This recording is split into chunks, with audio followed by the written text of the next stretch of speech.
the heart of Europe, in a grand room in Berlin, the fate of an entire continent was decided without its consent. The year was 1884. A conference was called by German Chancellor Otto von Bismarck. 12 European nations, along with the Ottoman Empire and the United States, gathered around a table. Their goal? To regulate European colonization and trade in Africa. But make no mistake, this was not about fairness or cooperation. This was about power, profit, and plunder.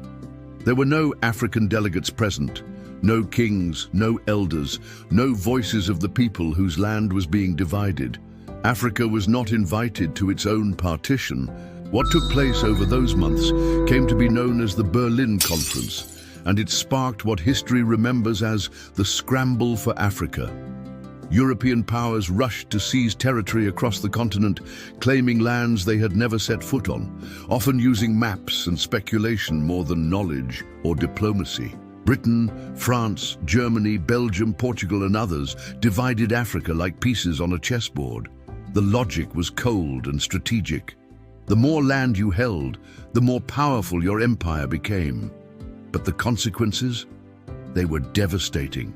The borders drawn in Berlin were artificial, straight lines through mountains, rivers, ethnic communities and kingdoms.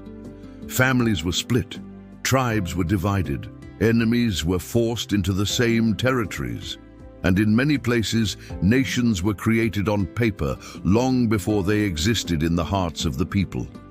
These lines ignored the rich complexity of Africa's ethnic, linguistic, and cultural landscape, and they laid the foundation for conflict, instability, and civil wars that continue to this day. Colonial rule followed close behind. Europeans brought railroads, but only to extract resources.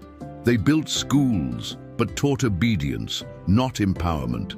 They banned African languages, suppressed traditional religions, and erased histories that didn't serve the empire.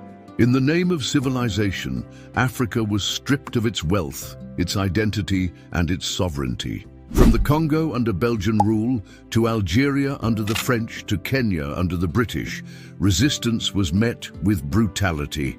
Entire communities were massacred, generations were traumatized. But Africa did not stay silent. Across the continent, people rose up, fighting for freedom, dignity, and self-determination. By the mid-20th century, wave after wave of liberation movements began to break the chains of colonialism. Flags were raised, nations were born, but the scars left by the Berlin Conference remained. Today, Africa stands at a crossroads, still burdened by colonial borders, still facing conflict shaped by history, still rising against the legacies of exploitation. The Berlin Conference may have happened over 140 years ago, but its shadow still stretches across the continent.